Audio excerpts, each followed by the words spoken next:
റിമറ്റോയ്ഡ് arthritis അഥവാ ആമവാദം ഇത് നമ്മുടെ ജോയിൻറ്റുകളെ സന്ധികളെ ബാധിക്കുന്ന ഒരു അസുഖമാണ്. സാധാരണ 40 മുതൽ 60 വരെ പ്രായമായിട്ടുള്ള സ്ത്രീകളിലാണിത് കൂടുതൽ കാണാറുള്ളതെങ്കിലും ഈ അടുത്ത കാലത്ത് യുവതികളിലും കണ്ടുവരുന്നുണ്ട്. ഒരു 3 രോഗികൾ എടുക്കുകയാണെങ്കിൽ അതിൽ 2 പേരും സ്ത്രീകളായിരിക്കും. അതിന് കാരണം ഇത് സ്ത്രീകളെ കൂടുതലായിട്ട് ബാധിക്കും എന്നുള്ളതാണ്. മറ്റുള്ള അസുഖങ്ങളിൽ നിന്ന് വ്യത്യസ്തമായിട്ട് റിമറ്റോയ്ഡ് ആർത്രൈറ്റിസിനെ മാറ്റി നിർത്തുന്നത് ഇതിൻ്റെ ഒരു മൂല കാരണമാണ്. അതായത് സാധാരണ നമുക്കുണ്ടാകുന്ന വേദനകൾ, ഉദാഹരണത്തിന് മുട്ടുവേദനയാവാം, ഊരവേദനയാവാം, അല്ലെങ്കിൽ നടുവേദനയാവാം. ഈ വേദനകൾക്കൊക്കെ തന്നെ ചിലപ്പോൾ കാരണങ്ങളെന്ന് പറയുന്നത് മസിലുമായി ബന്ധപ്പെട്ടതോ നാഡിയുമായി ബന്ധപ്പെട്ടതോ ആയിരിക്കും.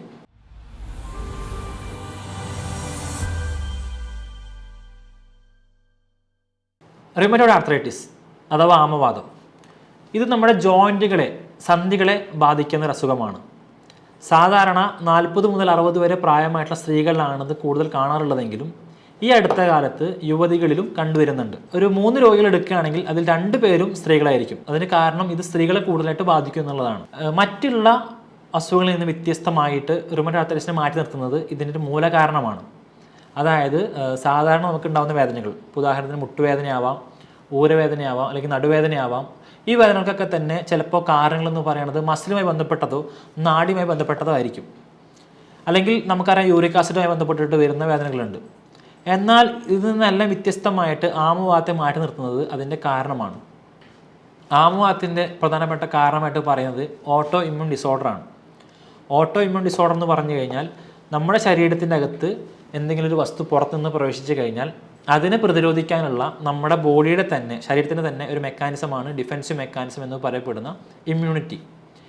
ഈ ശരീരത്തിൻ്റെ ഈ മെക്കാനിസം മറ്റു പല കാരണങ്ങൾ കൊണ്ട് നമുക്കെതിരെ നിന്ന് തിരിഞ്ഞ് നമ്മുടെ കോശങ്ങൾ തന്നെ ആക്രമിക്കുമ്പോൾ, നമ്മുടെ കോശങ്ങൾ തന്നെ അത് ബാധിക്കുമ്പോഴാണ് ഓട്ടോ ഇമ്മ്യൂൺ ഡിസോർഡർ എന്ന് പറയുന്ന അവസ്ഥ ഉണ്ടാകുന്നത്. അത്തരത്തിലൊരു അവസ്ഥ നമ്മുടെ ശരീരത്തിൽ ഉണ്ടായിക്കഴിഞ്ഞാൽ അങ്ങനെ ബാധിക്കുന്ന ഒരു അസുഖമാണ് റിമറ്റോയ്ഡ് ആർത്രൈറ്റിസ്. ഇത് തുടക്കത്തിൽ വളരെ കുറച്ച് ഭാഗങ്ങളെ മാത്രമേ ഇത് അഫക്റ്റ് ചെയ്യാറുള്ളൂ. പ്രത്യേകിച്ച് നമ്മുടെ കാൽമുട്ട്, അല്ലെങ്കിൽ നമ്മുടെ കൈക്കുഴ, അല്ലെങ്കിൽ കൈമുട്ട് തുടങ്ങിയിട്ടുള്ള ഭാഗങ്ങൾ ആദ്യം ബാധിക്കും. പിന്നീട് കാലം ചെല്ലുന്തോറും അല്ലെങ്കിൽ ഇതിൻ്റെ തീവ്രത കൂടുന്തോറും ശരീരത്തിൻ്റെ മറ്റു പല ഭാഗങ്ങളിലേക്ക് ഇത് വ്യാപിക്കുകയും പ്രത്യേകിച്ച് നമ്മുടെ ഓരോ ജോയിൻറ്റിലും ഒരു ചിക്കൻ ഗുനിയ വന്ന് കഴിഞ്ഞാൽ ഉണ്ടാകുന്ന തരത്തിലുള്ള വേദനകൾ നമ്മുടെ ശരീരത്തിൻ്റെ എല്ലാ ഭാഗത്തും വരുന്നൊരു കണ്ടീഷനാണ് ഈ ക്രോണിക് ആർത്രൈറ്റിസ് എന്ന് പറയുന്നൊരു കണ്ടീഷൻ, അല്ലെങ്കിൽ ആമവാദത്തിൻ്റെ ഒരു ലാസ്റ്റ് സ്റ്റേജ് എന്ന് പറയുന്നത്. അത് മെല്ലെ മെല്ലെ നമ്മുടെ ദൈനംദിന പ്രവർത്തനങ്ങളെ മൊത്തം തന്നെ താറുമാറാക്കും. പ്രത്യേകിച്ച് നമ്മുടെ വിരലുകളുടെ എല്ലാ ജോയിൻറ്റുകളിലും നീര് വന്ന് കിട്ടും. നമ്മുടെ ശരീരത്തിന് മൊത്തം ഒരു റെഡിഷ്, ഒരു ചുവന്ന നിറത്തിലുള്ള ഒരു ഡിസ്കളറേഷൻ കാണാൻ കഴിയും. എവിടെ ശരീരത്തിൽ തൊടുന്നോ അവിടെയൊക്കെ നീര് വരുന്നൊരവസ്ഥ കാണാം. അങ്ങനെ നമ്മുടെ കാലക്രമേണ നമ്മുടെ ദൈനംദിന കാര്യങ്ങൾ ഒന്ന് ഇരിക്കാനോ നടക്കാനോ അല്ലെങ്കിൽ മുട്ടും മടക്കി താഴെ ഇരിക്കാനോ അല്ലെങ്കിൽ നമുക്ക് വിചാരിക്കുന്ന പോലെ നമ്മുടെ ശരീരം പ്രവർത്തിക്കാനോ നമുക്ക് സാധിക്കാൻ കഴിയാത്തൊരവസ്ഥയിലേക്ക് കാര്യങ്ങൾ കൊണ്ടെത്തിക്കും.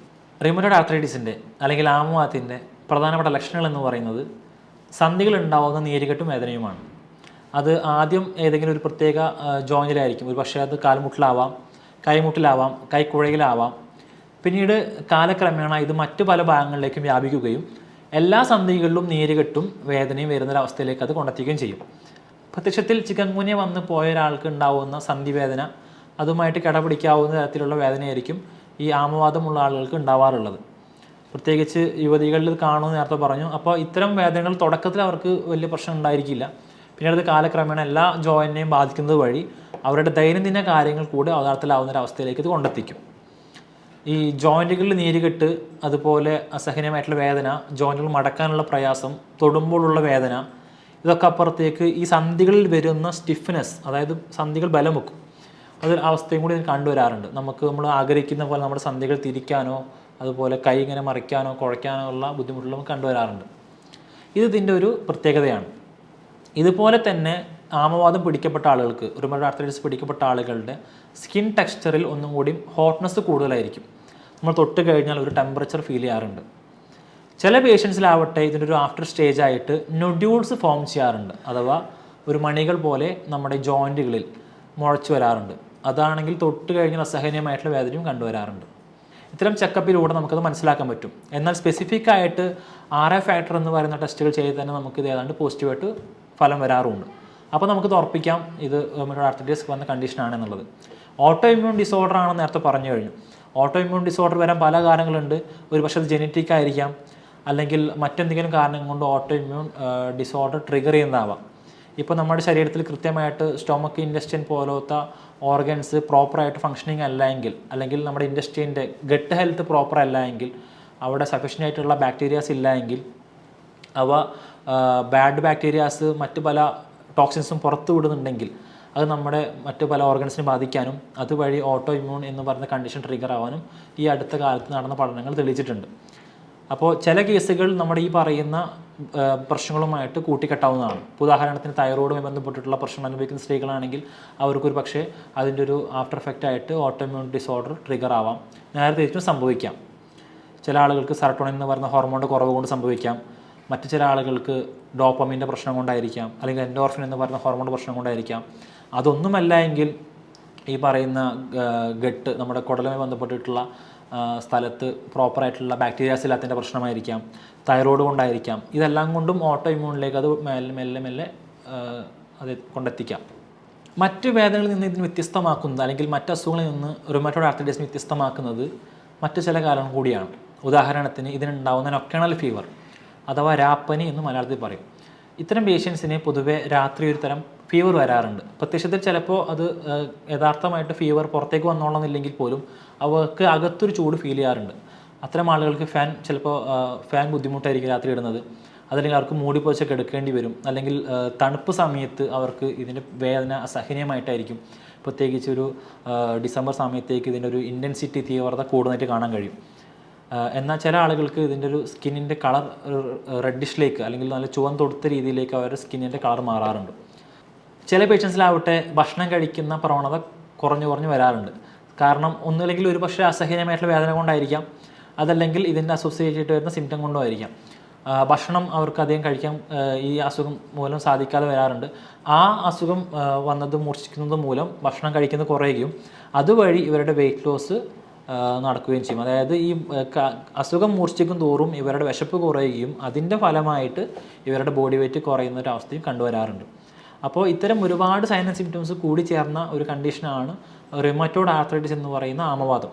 അതിനകത്ത് വെറും വേദന മാത്രമല്ല, നീരുകെട്ട് വരാം, ജോയിൻറ്റുകൾ സ്റ്റിഫ് ആവുന്നതാവാം, ബലം വെക്കുന്നതാവാം, അതല്ലെങ്കിൽ നൊഡ്യൂൾസ് എന്ന് പറയുന്ന മുഴകൾ കൈക്കുഴയിലും അല്ലെങ്കിൽ മറ്റു സ്ഥലങ്ങളിലും മുഴകൾ വരുന്നതാവാം, അതല്ലെങ്കിൽ ഈ പറയുന്ന പോലെ വിശപ്പില്ലായ്മയാവാം, ശരീരം മൊത്തം നീരെടുത്ത പോലത്തെ ഒരു അവസ്ഥയാവാം, അതുമല്ലെങ്കിൽ ശരീരത്തിൻ്റെ സ്കിൻ ടെക്സ്ചർ മാറി ഒരു റെഡിഷ് കളറിലേക്ക് വരുന്നതാവാം, രാപ്പനി ആവാം, അതല്ലെങ്കിൽ ഈ പറയുന്ന പോലെ ഒരു ടെമ്പറേച്ചർ എപ്പോഴും ഒരു പനിയുള്ള പോലത്തെ ഒരു ഫീൽ ആവാം. അപ്പോൾ ഇത്തരം ഒരുപാട് സൈൻ ആൻഡ് സിംറ്റംസ് ലക്ഷണങ്ങൾ കൂടി ചേർന്ന ഒരു ഓട്ടോ ഇമ്മ്യൂൺ ഡിസോർഡറാണ് ആമവാദം എന്ന് പറയുന്ന റുമറ്റോയ്ഡ് ആർത്രൈറ്റിസ്. ഈ ലക്ഷണങ്ങൾ തന്നെ പ്രധാനമായിട്ടും നമ്മൾ ശ്രദ്ധിക്കുന്ന മറ്റൊരു കാര്യം, ഇത്തരം രോഗികൾക്ക് രാവിലെ ഉറക്കത്തിൽ നിന്ന് എഴുന്നേറ്റ് കഴിഞ്ഞാൽ അവരുടെ മൊത്തം സന്ധികളും ഒരു സ്റ്റിഫായിട്ടുള്ളൊരവസ്ഥ ഉണ്ടാവാറുണ്ട്. അതായത് മൊത്തം ബലം വെക്കുന്ന പോലെ. പിന്നീട് അവർക്ക് ഈ അസഹനീയമായിട്ടുള്ള വേദന കാരണം ഇത് മെല്ലെ നിവർത്തി അവരുടെ ഡെയിലി കാര്യങ്ങൾ, അവർ ദൈനംദിനം ചെയ്യുന്ന പ്രവർത്തികളിലേക്ക് മടങ്ങുമ്പോൾ ഈ ജോയിൻറ്റുകൾ ഒന്ന് സ്മൂത്ത് ആവുകയും പിന്നീട് അതങ്ങനെ ഒരു വളരെ വൃത്തിയോടുകൂടി പോവുകയും ചെയ്യും. എന്നാൽ അവർ കുറച്ച് നേരം പിന്നെയും റെസ്റ്റ് എടുത്ത് പിന്നെ അവർ കാര്യങ്ങളിലേക്ക് നീങ്ങുമ്പോൾ ഈ പഴയ പോലത്തെ വേദന പിന്നെയും വരാനുള്ള സാധ്യത കൂടുതലാണ്. അപ്പോൾ ഈ ഒരു പ്രശ്നം കൂടെ ഇതിൻ്റെ അകത്ത് നമ്മൾ കണ്ടുവരാറുണ്ട്. അപ്പോൾ ഇത്തരം രോഗികൾ ശ്രദ്ധിക്കേണ്ട പ്രധാനപ്പെട്ട കാര്യങ്ങളെന്ന് പറയുന്നത് അവരുടെ ശരീരത്തിൽ ഉഷ്ണസംബന്ധമായിട്ടുള്ള ഉഷ്ണം കൂട്ടുന്ന ഭക്ഷണപദാർത്ഥങ്ങൾ പാടെ ഒഴിവാക്കുക എന്നുള്ളതാണ്. പ്രധാനമായിട്ടും പച്ചക്കറികളിൽ മുരിങ്ങ, കയ്പ പോലത്തെ ശരീരത്തിൽ ഉഷ്ണം കൂട്ടുന്ന ഭക്ഷണപദാർത്ഥങ്ങൾ ഒഴിവാക്കേണ്ടതുണ്ട്. അതുപോലെ മത്സ്യങ്ങളിലാണെങ്കിൽ മീനിലായാൽ മത്തി, അയില പോലത്തെ മത്സ്യങ്ങൾ പാടെ അവഗണിക്കേണ്ടതുണ്ട്. അതുപോലെ വഴുതനങ്ങ നമ്മൾ ഒഴിവാക്കേണ്ടതുണ്ട്. ഇനി മീറ്റിലാണെങ്കിൽ ചിക്കൻ, ബീഫ് തുടങ്ങിയിട്ടുള്ള ശരീരത്തിൻ്റെ ഹീറ്റ് കൂട്ടുന്ന ഫുഡ് ഐറ്റംസും ഒഴിവാക്കേണ്ടതുണ്ട്. അപ്പോൾ നമ്മുടെ ശരീരത്തിൽ ഉഷ്ണം കൂട്ടുന്ന അല്ലെങ്കിൽ നമ്മുടെ ബോഡി ഹീറ്റ് ടെമ്പറേച്ചർ വർദ്ധിപ്പിക്കുന്ന എല്ലാ ഭക്ഷണ പദാർത്ഥങ്ങളും കംപ്ലീറ്റ് ആയിട്ട് അവോയ്ഡ് ചെയ്യണത് വളരെയധികം ഇതിന് ഗുണം ചെയ്യും. അതുപോലെ തന്നെ പേഷ്യൻസിന് സ്മോക്കിംഗ് അല്ലെങ്കിൽ ആൽക്കഹോളിസം, മദ്യപാനം, പുകവലി തുടങ്ങിയിട്ടുള്ള എന്തെങ്കിലും ദുശ്ശീലങ്ങളുണ്ടെങ്കിൽ അതും ഇതിൻ്റെ കൂടെ പാടെ അവഗണിക്കേണ്ടതാണ്. നമ്മളത് ചെയ്യുന്നതോറും നമ്മുടെ അവസ്ഥ കൂടുതൽ മോശമാവുകയും കൂടുതലത് പെയിൻഫുള്ളിലേക്കായിട്ടുള്ള ഒരു കണ്ടീഷനിലേക്ക് അത് നീങ്ങുകയും ചെയ്യും. ഇത്തരം രോഗികൾ ധാരാളമായിട്ട് വെള്ളം കുടിക്കുകയും ശരീരത്തിൽ കോൾഡ് കൂട്ടുന്ന, ശരീരത്തിൽ തണുപ്പ് കൂട്ടുന്ന ഭക്ഷണ പദാർത്ഥങ്ങൾ ശീലമാക്കുകയും വേണം. ഇതെല്ലാവർക്കും ബാധകമല്ല. ശരീരം ഓൾറെഡി തണുത്ത പ്രകൃതമുള്ള ആളുകൾ ഇത് കഴിക്കുന്നത് വഴി, തണുത്ത ഭക്ഷണം കഴിക്കുന്ന വഴി അവർക്കൊരു പക്ഷേ ശ്വാസ സംബന്ധമായിട്ടുള്ള ബുദ്ധിമുട്ട് വന്നേക്കാം. അപ്പോൾ അത് കൃത്യമായിട്ടൊരു ഡോക്ടർ അഡ്വൈസോട് കൂടി തന്നെ അവർ ചെയ്യേണ്ടതുണ്ട്. എന്നാൽ സ്വഭാവമുള്ള ആളുകൾ, ശരീരപ്രകൃതി ഉഷ്ണമുള്ള ആളുകളാണെങ്കിൽ അവർ കക്കരിക്ക, തണ്ണിമത്തൻ പോലത്തെ വാട്ടർ റിച്ച് ആയിട്ടുള്ള ശരീരത്തിനെ തണുപ്പിക്കുന്ന തൈര് പോലത്തെ ഭക്ഷണങ്ങൾ കഴിക്കുന്നത് ഒരു പരിധിവരെ നല്ലതാണ്. യുനാനി വൈദ്യശാസ്ത്ര പ്രകാരം ഇതിനെ ഒരു ബ്ലഡ് ഡിസോർഡർ ആയിട്ടാണ് കണക്കാക്കുന്നത്. നമ്മുടെ രക്തത്തിൽ വരുന്ന ചില ഏറ്റക്കുറച്ചിലുകളാണ് ഈ ആമവാദം ഉണ്ടാക്കുന്നതാണ് യുനാനി വൈദ്യശാസ്ത്രം പറയുന്നത്. നമ്മൾ ചില ആളുകൾ ഇപ്പോൾ സ്ഥിരമായിട്ട് നമ്മുടെ ആർത്രൈറ്റിസിന് പെയിൻ കില്ലർ കഴിക്കുന്ന ആളുകളായിരിക്കും. അവർ ചിലപ്പോൾ ഹെവി ഡോസ് ആയിട്ടുള്ള പെയിൻ കില്ലേഴ്സ് കഴിക്കുന്നുണ്ടാവും. പക്ഷെ അവർ ഈ മരുന്ന് എപ്പോൾ നിർത്തുന്നോ അപ്പോൾ അവർക്ക് ഈ പഴയ കണ്ടീഷനിലേക്ക് തിരിച്ചു വരാറുണ്ട്. അതിന് പ്രധാനപ്പെട്ട കാരണം എന്ന് പറയുന്നത് ലക്ഷണങ്ങൾ ചികിത്സിക്കുന്നതിന് പകരം ഇതിൻ്റെ മൂലകാരണത്തെ ചികിത്സിക്കുന്നില്ല എന്നുള്ളതാണ്. യുനാനി വൈദ്യശാസ്ത്രം ചികിത്സിക്കുന്നതാവട്ടെ ഇതിന് മൂലകാരണത്തെയാണ്. പ്രധാനമായിട്ടും ഇതിന് വരുന്നത് ബ്ലഡ് ഡിസോർഡർ കൊണ്ടായതുകൊണ്ട് തന്നെ അത് ക്ലിയർ ആക്കുന്നത് വഴി ഈ അസുഖം 1 മാസം മുതൽ 3 മാസം വരെ സിവിയാരിറ്റി അനുസരിച്ചിട്ട് ഓരോ രോഗിക്ക് അനുസരിച്ചിട്ട് വ്യത്യാസപ്പെട്ടേക്കാം. കൃത്യമായിട്ട് മരുന്നെടുക്കുന്നതിലൂടെ, ഡയറ്റ് ഫോളോ ചെയ്യുന്നതിലൂടെ ഈ അസുഖം പരിപൂർണമായിട്ട് മാറ്റിയെടുക്കാൻ പറ്റുന്നൊരു അസുഖമാണ്. ഈ വിഷയവുമായി ബന്ധപ്പെട്ട് നിങ്ങൾക്ക് എന്തെങ്കിലും സംശയങ്ങളുണ്ടെങ്കിൽ താഴെ കാണുന്ന നമ്പറിൽ ബന്ധപ്പെടാം, കമൻറ്റിൽ ചോദിക്കാം. മറ്റൊരു വീഡിയോ ആയിട്ട് നമുക്ക് വീണ്ടും കാണാം. Thank you.